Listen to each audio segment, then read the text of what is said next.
Hi everyone, welcome back to Beggy-PaPa's garden. I'm Tommy. Today I'm going to check the condition of my warm compost bin, which I haven't managed for a while. Let's see how it's doing and get it ready for use again.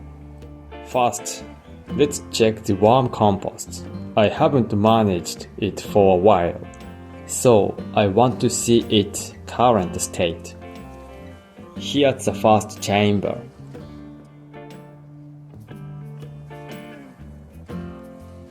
There are almost no trace of vegetables left. I found some plastic pieces, so I'm going to keep them aside.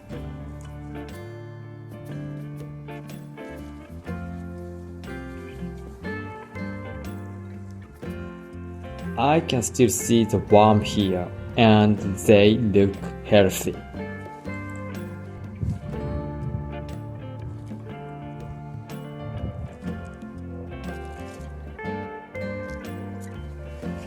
Next, let's look at the second chamber.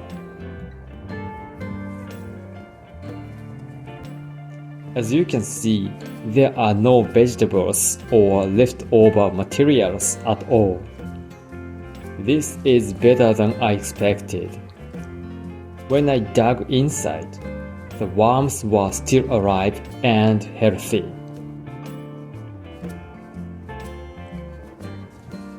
Finally, let's check the third chamber. This is where the water from the top layers collects. I can see some worms have moved down here too. I need to clean this area by draining the water and washing it. As you can see, the drain is clogged, so I'm using a branch to poke and clean it.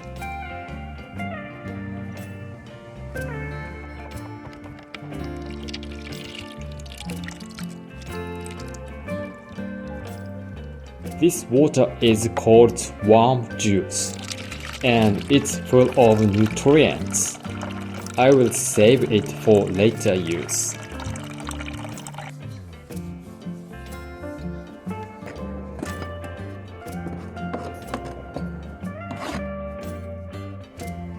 After cleaning, I'll place the second chamber back as a base and start collecting the worm castings. I will put it in a bright area because worms don't like light, so they will move down into the soil.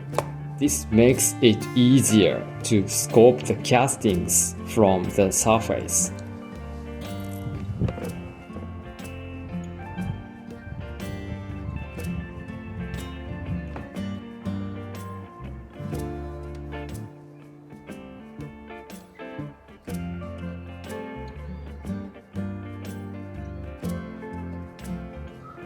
Once I've collected enough castings, I will put the top chamber back and add new kitchen scraps. This time, I'm adding frozen banana peels and other items. Frozen vegetables break down faster. But from my experience, blending the scraps into the smoothie speeds up decomposition. I don't have a blender right now, so I'll make some later. After adding the scraps, I will mix in some moist carbon materials to keep the compost damp. It's important to keep the warm compost from drying out. Finally, I will cover it with a natural blanket made from organic materials. Last year I used a blanket that came with a compost kit, but it composted too, so I bought a new one. It might not be necessary, but I'm using it just in case.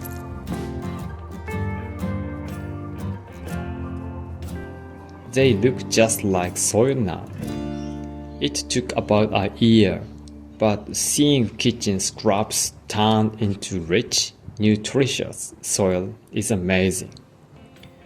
You can spread the castings around your plants. It's completely organic fertilizer, so it's perfect if you don't want to use chemical fertilizers. Lastly, I have some worm juice from the compost.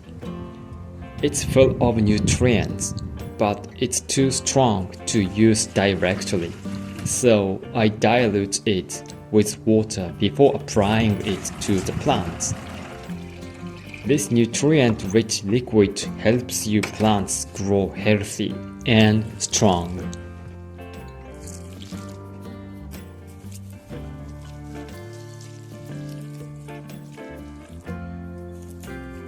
This block is made from coconut fiber and is called the tumbleweed worm farm bedding block. When you soak it in water, it expands to about 10 times its size.